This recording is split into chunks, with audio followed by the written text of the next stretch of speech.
ನಮ್ಮದು ಈ ಬೋರ್ ಇದೆಯಲ್ಲ ಕಂಪ್ಲೀಟು ಡ್ರೈ ಆಗಿಬಿಟ್ಟಿತ್ತು. ಈ ಸುಮಾರು ಒಂದು 7-8 ವರ್ಷ ಕೆಳಗೆ ಮಳೆ ಇರಲಿಲ್ಲಲ್ಲ ಆವಾಗ. ನಮ್ಮದು ತೋಟ ಹೆಚ್ಚು ಕಮ್ಮಿ 2,000-3,000 ಅಡಿಕೆ ತೆಂಗು. ಅದು ಉಳಿಸ್ಕೊಳ್ಳೋದೇ ನನಗೆ ಭಾಳ ದೊಡ್ಡ ಸಮಸ್ಯೆ ಆಗ್ಬಿಡುತ್ತೆ. ಅದಕ್ಕಿಂತ ಮುಂಚೆ ದೇವರೆಡ್ಡಿ ಸಾಹೇಬ್ರು ನನಗೆ ಕಾಂಟ್ಯಾಕ್ಟ್ ಇರಲಿಲ್ಲ. ನಾನೇ ಮಾಡಿದೆ, ಸುಮಾರು ಒಂದೇ ರಾತ್ರಿ 5 ಬೋರ್ ಕೊಡಿಸ್ದೆ. ಒಂದೇ ರಾತ್ರಿ 5 ಬೋರು, ತೆಂಗಿನ ಮರ ಪ್ಲಾಟಲ್ಲಿ ಒಂದೇ ರಾತ್ರಿ 5 ಬೋರು. 5 ಬೋರ್ ಕೊಡಿಸಿದ್ರೆ ಒಂದು ಬೋರಲ್ಲಿ ಸ್ವಲ್ಪ ನೀರು ಕಾಣ್ತು. ಅವ್ರು ಏನು ಮಾಡಿದ್ರು, ನೋಡಪ್ಪ ಆಳ ಹೊಡೆಸುವ ಅಂದರು. ಅದು 120 ಅಡಿಗೆ ಒಳ್ಳೆ ನೀರು ಬಿತ್ತು. ಅದು ಆಳ ಹೊಡ್ಸಪ್ಪ ಅಂದ್ರೆ ನಾನು ಆಳ ಹೊಡಿಸಿದ್ರೆ ಒಂದು ಆಳು ಹೋಗ್ದಂತ ನೀರು ಬೇರೆ ಕಡೆ ಪಾಸ್ ಆಗ್ತದೆ. ಅದು ಅಲ್ಲಿಗೆ ಅದು ಹೋಯ್ತು. ಅವತ್ತು ಅಷ್ಟೇ ಪ್ರಯತ್ನ ಮಾಡಿದ್ರು ನನಗೆ ಅವತ್ತು ನೀರಿಂದ ಆಗಲಿಲ್ಲ. ಆಮೇಲೆ ಈ ಸಾಹೇಬ್ರ ಬಗ್ಗೆ ನನಗೆ ಅದು ಮಾಹಿತಿ ನ್ಯೂಸ್ನೊಳಗೆ ಬಂತು. ನಾನು ಹೋಗಿ ಅವ್ರನ್ನ ಕಾಂಟ್ಯಾಕ್ಟ್ ಮಾಡಿದೆ. ಹಿಂಗೆ ಆಗ್ಬಿಡುತ್ತೆ ಪ್ರಾಬ್ಲಮ್ಮು, ಒಂದು ಏನಾರ ಮಾಡಿ ನಮ್ಗೆ ಒಂದು ಸ್ವಲ್ಪ ಉಳಿಸ್ಕೊಡ್ರಿ ಅಂತ. ಅದಕ್ಕೆ ಅವರು ನಾನು ಬೋರ್ ಕೊಡಿಸ್ತೀವಿ ಪಾಯಿಂಟ್ ಮಾಡಿರಿ ಅಂತ ಹೋಗಿದ್ದು ನಾನು ಅವ್ರ ತಾಗೆ. ಆ್ಯಕ್ಚುಲಿ ಹೇಳ್ಬೇಕು ಅಂದ್ರೆ ಅದಕ್ಕೆ ಏನಪ್ಪ ಪಾಯಿಂಟ್ ಮಾಡಿ ಬೋರ್ ಮಾಡಿ ನೀರು ಎಷ್ಟೊತ್ತು ಕಳ್ಕೊಂತೀಯ, ನಾನು ನಿಮ್ಗೆ ಐಡಿಯಾ ಕೊಡ್ತೀನಿ, ಒಂದು ಒಳ್ಳೆ ಜಾಗ ಒಂದು ತೋರಿಸು, ನೀನು ಅದನ್ನು ರೀಚಾರ್ಜ್ ಮಾಡು, ನಿನಗೆ ಭಾಳ ಅನುಕೂಲ ಆಗುತ್ತೆ. ಅವ್ರದ್ದೇ ಒಂದು ವ್ಯವಸ್ಥಿತವಾಗಿ ಒಬ್ಬರು ಕಳಿಸಿ ಏನೇನು ಬೇಕು ಮೆಟೀರಿಯಲ್ಸ್ ಎಲ್ಲ ಹಾಕಿಸಿ ರೀಚಾರ್ಜ್ ಮಾಡಿಸಿದ್ರೆ ಇವಾಗ 5 ಕ್ಲಾಸಿಗೆ 2 ಇಂಚ್ ನೀರು ಹೊಡಿತೈತೆ. ಅಷ್ಟು ಅದು ರೀಚಾರ್ಜ್ ಆದಮೇಲೆ ನನ್ನ ತೋಟಕ್ಕೆ ಮೇಂಟೆನೆನ್ಸ್ ಪ್ರಾಬ್ಲಮ್ ಇಲ್ದಂಗೆ ಆಗ್ಬಿಡುತ್ತೆ. ಈಗ ಸಾಹೇಬ್ರು ನೋಡಿರೋ ತೋಟ ಹೆಂಗೈತೆ ಅಂತ. ಇದು ರೀಚಾರ್ಜ್ ಮಾಡಿ ಎಷ್ಟು ವರ್ಷ ಆಯಿತು ಸರ್? ಹೆಚ್ಚಿಗೆ ಒಂದು 4 ವರ್ಷ ಆಯ್ತು ಸರ್. ಕೋವಿಡ್ಗಿಂತ ಬಂದಂತ 6 ವರ್ಷ ಆಯಿತು. ಎಲ್ಲ ನೀರು ಇಲ್ಲಿಗೆ ಬರುತ್ತಲ್ಲ? ಹೌದು ಎಲ್ಲ ನೀರು ಬರುತ್ತೆ, ಎಲ್ಲ ಚೆನ್ನಾಗಿ ನೀರು ಹಿಂಗೆ ಫುಲ್ಲು. ಆಮೇಲೆ ಅದಕ್ಕೋಸ್ಕರ ಅಲ್ಲೊಂದು ಗುಂಡು ಹೊಡಿಸ್ತೇವೆ ಸರ್, ಕೃಷಿ ಹೊಂಡ. ಇದಕ್ಕೋಸ್ಕರನೇ ಅಂತ ಅಷ್ಟೊಂದು ಇಂಪ್ರೂವ್ಮೆಂಟ್ ಆಯ್ತು ನನಗೆ, ಭಾಳ ಅನುಕೂಲ ಆಯ್ತು. ಈಗ ಈ ಬೋರ್ ರೀಚಾರ್ಜ್ ಆದಮೇಲೆ ತೆಂಗು ಎಷ್ಟಿದೆ ಅಂದೆ ಸರ್? ತೆಂಗಿನ ಮರ ಎಷ್ಟಿದೆ? ಒಂದು 100 ಇದೆ ಸರ್. ಅಡಿಕೆ ಎಷ್ಟಿದೆ? ಅಡಿಕೆ 2,000 ಗಿಡ ಇದೆ ಸರ್. ಅಷ್ಟಕ್ಕೂ ಮೇಂಟೈನ್ ಮಾಡಿ. ನಿಮ್ಮದು ತೋಟ ನೋಡಿದ್ರೆ ಎಲ್ಲೋ ಶಿವಮೊಗ್ಗನ ಚನ್ನಗಿರಿನೋ ಇದು ಅನ್ನೋ ಫೀಲ್ ಆಗ್ತದೆ, ಅಷ್ಟು ಚೆನ್ನಾಗಿ ಗಿಡ ಮೇಂಟೈನ್ ಮಾಡಿದೆ. ಕಾರಣ ನೀರು. ಅದು ಕಾರಣ ನೀವಲ್ಲ ಸರ್, ನೀರಿನ ಮೇನ್ ಅಲ್ಲ ಸರ್. ನೀವು ಒಂದೇ ದಿವಸ 5 ಬೋರ್ ಕೊಡ್ಸಿದ್ರಲ್ಲ, ಮೋಸ್ಟ್ಲಿ ಒಂದು 2 ಲಕ್ಷ ಹೋಯ್ತಾ?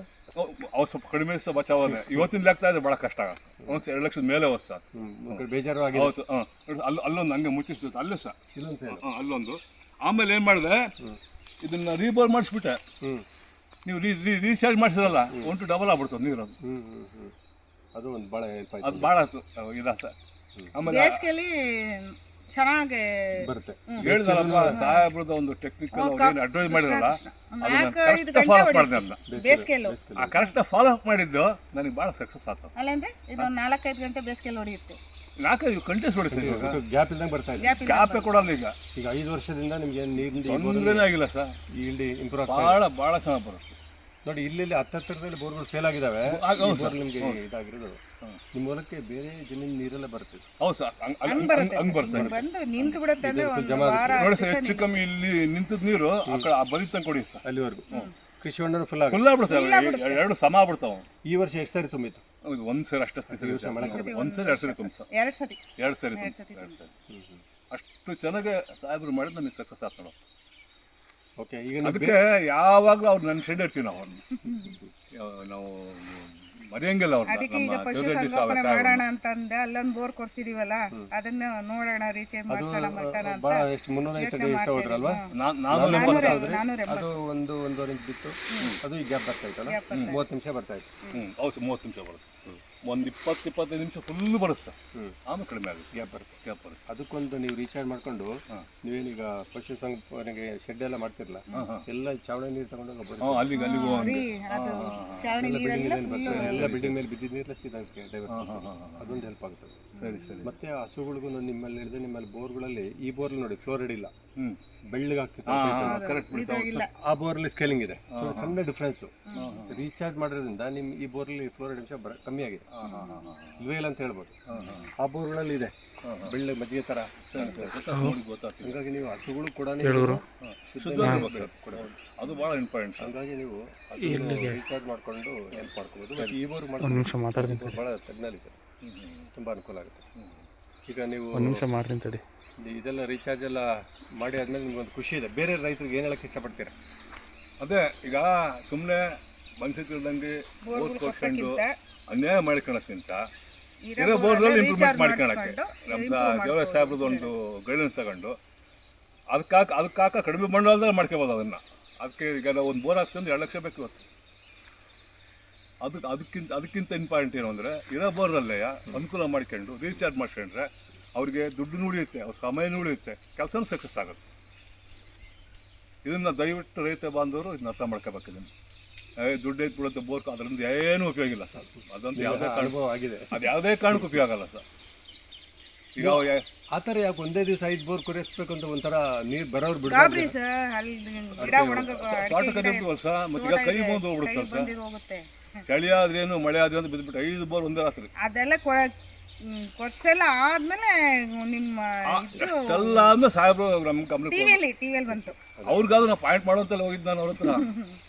ಅವ್ರು ಕೇಳಿದ್ರು ಎಷ್ಟಪ್ಪ ಹೆಂಗೆ ಅಂತ. ಇಲ್ಲ ಹಿಂಗೈತೆ ಅಂದರೆ ಅವ್ರು ಬಂದು ನೋಡಿ ಶ್ರೀನಿವಾಸ ಅದನ್ನ ನೋಡಪ್ಪ ಬೋರ್ ಸಕ್ಸಸ್ ಆಗುತ್ತೆ ನಿನಗೆ, ನಾನು ಹೇಳ್ದಂಗೆ ಕೆಲಸ ಮಾಡುವನು. ನಾನು ಆ್ಯಕ್ಚುಲಿ ಮಾಡಿದ್ದಕ್ಕೆ ನನಗಿವತ್ತು ತೆಂಗು ತೋಟ ಅಭಿವೃದ್ಧಿ ಆಗುತ್ತೆ. ಹೆಚ್ಚು ಕಮ್ಮಿ ಮೊನ್ನೆ ಒಂದು 15 ಲಕ್ಷ ರೂಪಾಯಿ ದುಡ್ಡು ಆಗ್ತದು ಅಡಿಕೆದು. ಹ್ಞೂ ಸರ್. ಈಗ ನೆಕ್ಸ್ಟ್ ಇನ್ನೂ ಜಾಸ್ತಿ ಇಂಪ್ರೂವ್ಮೆಂಟ್ ಆಗುತ್ತೆ ಸರ್.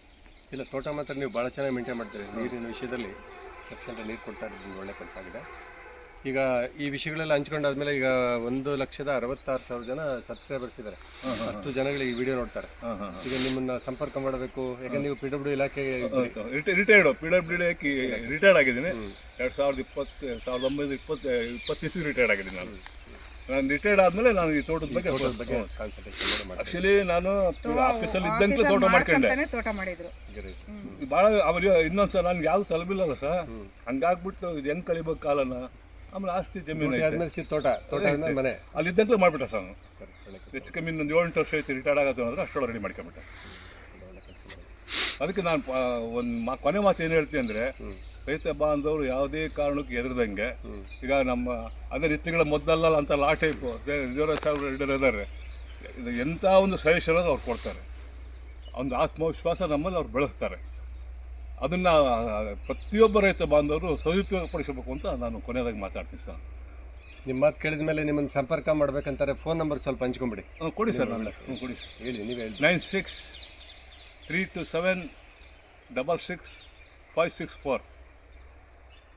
ನಿಮ್ಮನ್ನ ಇನ್ನೊಂದೇನು ಹೇಳ್ತೀನಿ ಅಂದರೆ, ಯಾವುದೇ ಕಾರಣಕ್ಕೂ ನಮ್ಮ ದೇವರಾಜ್ ಸಾಹೇಬರು ಬಗೆರೈತರು ಇದ್ದಂಗೆ ಅವರು ಯಾವ ಕಾರಣಕ್ಕೂ ಅವರಿಂದ ರೈತರು ಮೋಸ ಆಗಲ್ಲ.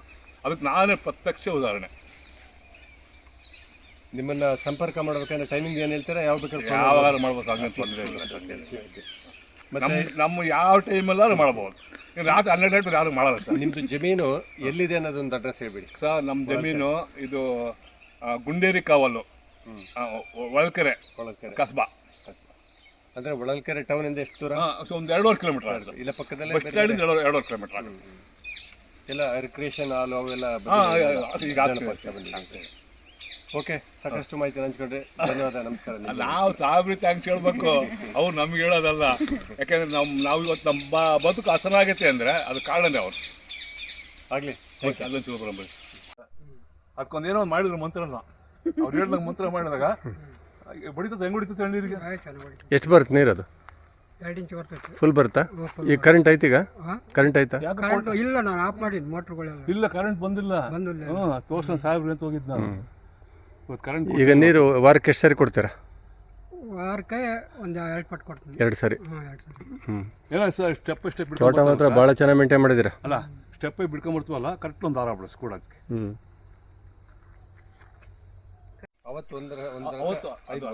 ತಲೆ ಕೆಟ್ಟಿತ್ತು ಹೇಳ್ಬೇಡ ಸರ್ ನನಗೆ.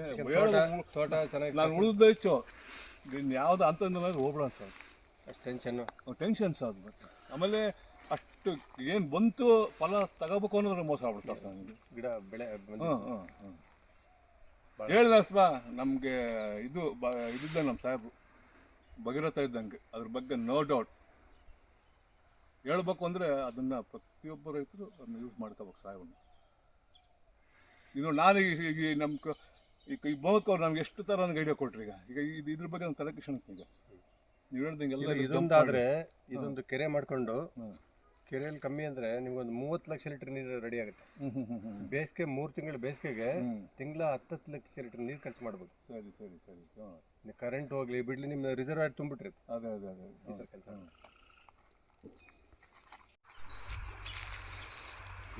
ಮೇಲೆ ಇದೇನು ಅನ್ಯಾಯ ಇದೇ ಅನ್ಯಾಯ ಗೊತ್ತಿರ್ತದೆ. ಬೋರಾಕ್ ಎಷ್ಟು ಆಯ್ತು? ಇದು 3 ವರ್ಷ ಆಯ್ತು ಬೋರ್ ಹಾಕಿ. ಏನಾಯ್ತು ಅಂದ್ರೆ ಸರ್, ಫಸ್ಟಿಗೆ ಇದು ಬರೀ 19 ಅಡಿ ಬಿತ್ತ ನೀರು, ಈ ಬೋರ್ಲಿ ಬರೀ 19 ಅಡಿ. 19 ಅಡಿಯಿಂದ ಕಮೆನ್ಸ್ ಆಗಿದ್ದು ಅವನಿಗೆ ಕೊನೆಯೋಕ್ಕಾಗಲೇ ಇಲ್ಲ, ಅಸಾಧ್ಯ ನಿಂತಿತ್ತು. ಕೊನೆಗೆ ಪ್ರಯತ್ನ ಮಾಡಿ 250 ಅಡಿ ನಿಲ್ಲಿಸ್ದ ಸರ್. ಏನೊಂದು ಮೋಸ ಮಾಡ್ದ ಅಂದ್ರೆ ಸರ್, ಕೇಸಿನ ಪೈಪು ಕರೆಕ್ಟಾಗಿ ಕೊಂಡಿಸಿ ಕಮ್ಮಿ ಹಾಕಿದ್ದಾನೆ, ಅದೆಲ್ಲ ಕೊಲಪ್ಸ್ ಆಗ್ತಾ ಇತ್ತು. ಆಮೇಲೆ ಶೀಟ್ ಭಾಳ ಬರುತ್ತೆ ಸರ್, ಸಿಲ್ಟ್ ಎಲ್ಲ ಜಮಾ ಆಗಿದೆ. ಆಮೇಲೆ ಇನ್ನೊಂದೇನ ಸರ್, ಅಷ್ಟೆಲ್ಲ ಆಯ್ತು, ಅದರೊಳಗೆ ಹೆಚ್ಚು ಕಮ್ಮಿ ಒಂದು 200 ಅಡಿಗೆ ಬಿಟ್ಟೆ ನೀರು ಭಾಳ ಚೆನ್ನಾಗಿ ಹೊಡಿತಲೇ ಇತ್ತು ಅದು. ಆಮೇಲೆ ನೀರು ಫಸ್ಟ್ ಮೋಟ್ರ್ ಬಿಡಕ್ಕೆ ಹೋದಾಗ ಸಾಸ್ ಆಗ್ಬಿಡ್ತು, ಅದೇನೋ ಆಟಿ ಎಸ್ ಸರ್. ಅದು ಹೆಂಗೆ ಮಾಡಿಬಿಟ್ಟೆ ಪ್ರಯತ್ನ ಮಾಡಿದೆ, ನೀರು 5+ ನಡೀತು. ಆಮೇಲೆ ಇನ್ನೊಂದು ಸರಿ ತೆಗಿಸ್ಬೇಕಾದ್ರೆ ಭಾಳ ಸಾಸ್ ಆಗ್ಬಿಡ್ತು. ಅದಕ್ಕೆ ಅವನೇನು ಹೇಳ್ದ, ಅವನು ಅಣ್ಣ ನೀನು ಅದನ್ನ ರೀಬೋರ್ಸ್ ಮಾಡಿಸಿದ್ರೆ ನಾವೇನು ಮಾಡೋಕ್ಕಾಗಲ್ಲ. ಅವ್ನು ಇವ್ನು ಗಾರ್ಡನ್ ಕರ್ಕೊಂಬಂದೆ ಸರ್, ರೀಬೋರ್ ಮಾಡ್ತಪ್ಪ, ಏನಾರು ತೊಂದರೆ ಆದರೆ ನಾವು ಜವಾಬ್ದಾರಲ್ಲ ಅಂದ. ಅಪ್ಪ ಮಾಡಪ್ಪ, ಇನ್ನೇನು ನೀ ಬಿದ್ದ ಮತ್ತೆ ಏನಾಗುತ್ತೆ ಮಾಡ್ದೆ ಸರ್. ಮಾಡಿದಾಗ ಮೋಟ್ರು ಗೀಟ್ರು ಎಲ್ಲ ಕ್ಲೀನಾಗಿ ಹಿಡಿತು. ಒಂದು 6 ತಿಂಗಳು ಸಫಿಷಿಯೆಂಟಾಗಿ ಓಡಿಸ. ಆಮೇಲೆ ಸ್ವಲ್ಪ ಮಳೆ ಬಂತು ಅಂತ ನಿಲ್ಸಿದ್ವಲ್ಲ ಸರ್, ಅವಾಗ ಮತ್ತೆ ಪ್ಯಾಕ್ ಆಯ್ತು. ಆಮೇಲೆ ಅವ್ನು ಕರ್ಕೊಂಬಂದೆ, ಅದು ಮಾಡಿದ್ರು ಸ್ಟಕ್ ಆಗ್ಬಿಟ್ಟು ಸರ್. ಅದೇನು ಮಾಡಿದ್ರು ಆಗಲಿಲ್ಲ ಸರ್. ಅಣ್ಣ ಮೋಟ್ರ್ ಎತ್ಸ್ಬೇಕು ಅಂದ, ಮೋಟ್ರ್ ಎತ್ತಿಸಿದ್ವಿ. ಮೋಟ್ರ್ ಎತ್ಸಿ ನೋಡಿ ಬಿಡಕ್ಕೆ ಹೋಗ್ತೀವಿ, 4 ಲಂಚ್ ಮೇಲೆ ಹಿಡಿತಿಲ್ಲ, ಎಲ್ಲ ಫುಲ್ ಅಡಿಗೆ. ಅದೇನಾಗ್ಬಿಡುತ್ತೆ ಸರ್ ಅಂದರೆ ಕೇಸಿನ ಪೈಪ್ ಹಿಂಗೆ ಸಿಡ್ಬಿಟ್ಟಿದೆ. ಅದೇನು ಮಾಡ್ತು, ಫುಲ್ ಶೀಲ್ಡ್ ಬ್ಯಾಕ್ ಆಗ್ತಾ ಬಂತು.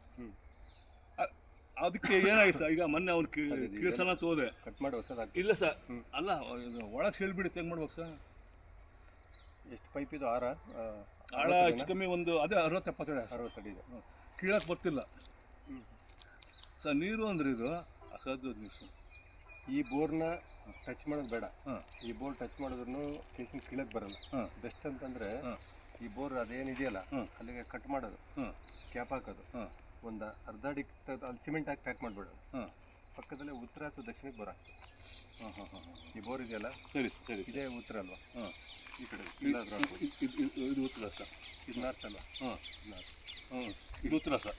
ಇಲ್ಲಾದ್ರೂ ಹಾಕಿ, ಇಲ್ಲಾಂದ್ರೆ ಅಲ್ಲಾದ್ರೂ ಹಾಕಿ. ಕ್ರಾಸ್ ಹಿಂಗೆ ಡೈರೆಕ್ಟ್ ಹಿಂಗೆ ಹಾಕಂಗಿಲ್ಲ, ಹಿಂಗೆ ಕ್ರಾಸ್ ಎಲ್ಲ ಕ್ರಾಸ್ ಹಾಕ್ಬಿಡೋಣ ಸರ್. 2 ಅಡಿ ಬಿಟ್ಟು ಹಾಕ್ಬೇಕು. ಸರಿ ನೋಡ್ತೀವಿ ಆಗ್ತದೆ. ನಮ್ಮ ಮಳೆ ಚೆನ್ನಾಗಿ ಆಗ್ತದೆ. ಇಲ್ಲೊಂದು ಗುರ್ತು ಮಾಡಿಬಿಡ್ರಿ. ಸರಿ, ಒಂದು ಕೊಡೋದು ಅಲ್ಲ ಒಂದೇನು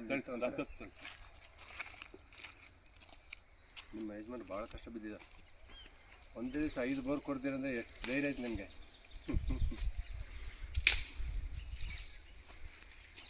ನೀವು ಓಡಾಡ್ಬೇಕಾದ್ರೆ ನಿಧಾನಕ್ಕೆ ಓಡಾಡಿ, ಯಾಕಂದ್ರೆ ಮೊದಲು ನಂಗೆ ನೀವು ಯಾಕಂದ್ರೆ ಕಾಲಿಗೆ ಪೆಟ್ಟಾಗಿದ್ಮೇಲೆ ಅದು ಅಷ್ಟು ಸ್ಟೈನ್ ಮಾಡ್ತಾರೆ. ಹೇಳಿದ್ರು ಅಲ್ಲಿ ಗುಂಡಿ ಇದೆ ಅಂತ ರಾತ್ರಿ ನೋಡಿರ್ತಾರೆ, ಬೆಳಗ್ಗೆ ಅದೇ ಗುಂಡೆಗೆ ಹೋಗ್ಬಿಟ್ಟಿರ್ತಾರೆ ಅಂತಾರೆ. ಭಾಳ ಫಾಸ್ಟ್ ಓಡಾಡೋದು ಸರ್. ಎಷ್ಟು ಅಡಿ ಕೊಡ್ಸ್ಬೇಕು ಹೇಳ್ರಿ? 2 ಅಡಿ ಇಲ್ಲ, 2 ಅಡಿ ಅಳತೆ ಮಾಡಿ ಕೊಡ್ಸ್ಕೋಬೋದಲ್ಲ? ಒಂದು ಕಲ್ಕೊಂಬರಿ ಅಲ್ಲೇ ಅಲ್ಲ, ಇಲ್ಲೇ ಮುಚ್ಚಿರೋದಿರ್ಬೇಕಲ್ಲ. ಮುಚ್ಚಿರೋದು ಇದ್ರೊಳಗೆ ಚೀಲದೊಳಗೆ ಬೇಡ ಸರ್, ಮುಚ್ಚಿಬಿಡ್ತೀನಿ, ಓಪನ್ ಮಾಡಿ. ಅಲ್ಲೇ ಐತಲ್ರಿ ಕಲ್ಲು, ಎಲ್ಲಿ? ಅದು ಬೇಡವಾ? ಇಲ್ಲೊಂದು ದಾರಿ ಇದೆಯಾ?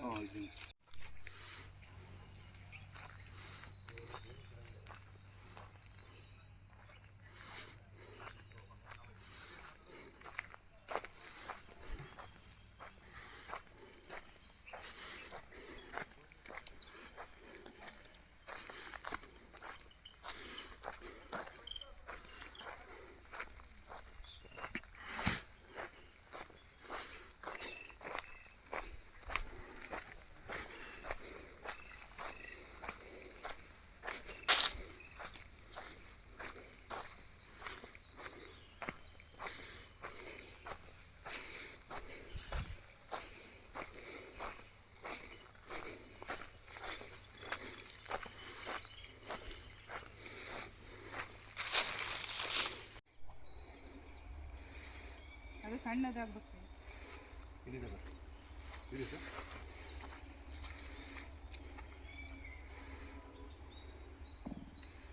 ನೀರು ಮೇಲೆ ಇದೆ, ಅದು ಕೆಳಗಿದೆ.